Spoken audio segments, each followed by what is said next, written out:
লাগছে এবং অন্য রকম লাগছে। Thank you. এই বছরের পরিবার অ্যাওয়ার্ডসটা কতটা মজা করছে তোমরা? বলো।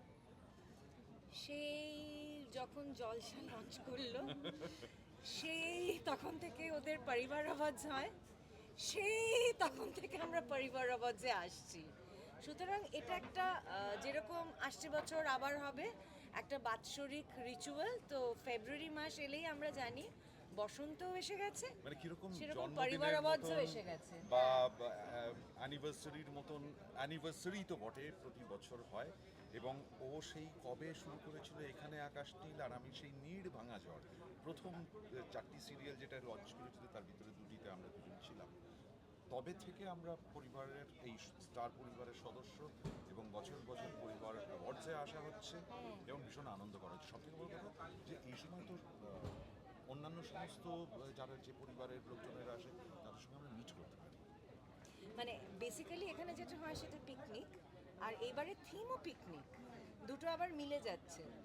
তো এইটা একটা খুবই ইন্টারেস্টিং ব্যাপার যে সবাই মিলে আমাদের একটা কি বলবো রিউনিয়ন গোছের হয়। Absolutely. আচ্ছা, দুজনেই তো ইন্ডাস্ট্রিতে অনেক বছর, তো এখন কি আর অ্যাওয়ার্ডসটা অতটাও ম্যাটার করে?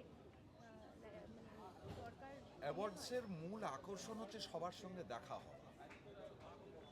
Award can always be inspirational, কিন্তু কোথাও গিয়ে মানুষের ভালোবাসাটা ভীষণ ইম্পর্ট্যান্ট হয়ে যায় কাজ করতে করতে করতে করতে এতগুলো বছর তো পেরিয়ে যায়। আচ্ছা, যেমন আমার বরাবরই মনে হয় যে মানুষের ভালোবাসাটা সত্যিই হচ্ছে গিয়ে সেরা অ্যাওয়ার্ড, এরপর আর কোনো অ্যাওয়ার্ড হয় না। আচ্ছা, বন্ধুরা অ্যাওয়ার্ড পেলে বেশি ভালো লাগে না নিজেরা অ্যাওয়ার্ড পেলে বেশি ভালো লাগে? ওই যে বললাম যে অ্যাওয়ার্ড ব্যাপারটা হচ্ছে গিয়ে আসলে আমার কাছে ব্যাপারটা মেটেরিয়ালিস্টিক কম। এমনি আমি খুব মানে মেটেরিয়ালিস্টিক মানুষ নই। মানুষের ভালোবাসাটাই বরাবর মনে হয় যে ওটাই সব থেকে বড় award। আচ্ছা, ড্রেস কোডটা কিন্তু ম্যাচ হচ্ছে, এটা কি আগের থেকে প্ল্যানিং ছিল নাকি এদের পারফরমেন্সের জন্য? না না, আমার মনে হচ্ছে এটা ওরা প্ল্যান করেই করেছে। পারফরমেন্স কি আছে? কি আছে একসাথে? আচ্ছা তো আচ্ছা, একসঙ্গেই আছে। বাহ বাহ, এটা আকর্ষণীয় জিনিস অ্যাকচুয়ালি। কোন অ্যাওয়ার্ডে নমিনেশন পাওয়া হয়েছে? এই রে, আমি এটা এখনো জানি এটা না। আমরা জানি না। আচ্ছা, আচ্ছা, দুজনেই বলছিল যে এবছরের থিম পিকনিক এবং অ্যাওয়ার্ড মানেই স্টার পরিবার অ্যাওয়ার্ড মানেই তোমাদের কাছে একটা পিকনিক পিকনিক মনে হয়। তো পিকনিক মানে তো খাওয়া দাওয়া, মানে খাওয়া দাওয়া কি হচ্ছে? খাওয়া দাওয়া তো সকাল থেকেই চলছে, নানান রকম চলছে। এটা আজকেও চলছে, আগামীকালও আছে। রিহার্সাল যখন হয়েছে তখন চলেছে, যখন আমরা পারফর্ম করছি তখনও হয়েছে, আর যেদিকে ইভেন্ট হবে সেদিকেও হবে। আচ্ছা, দুজনেই বললে শুরুর দিন থেকে পরিবারে আছো, পরিবার তো এখন অনেকটা বড় হয়েছে, সিনিয়র হিসেবে দায়িত্ব কতটা পড়েছে?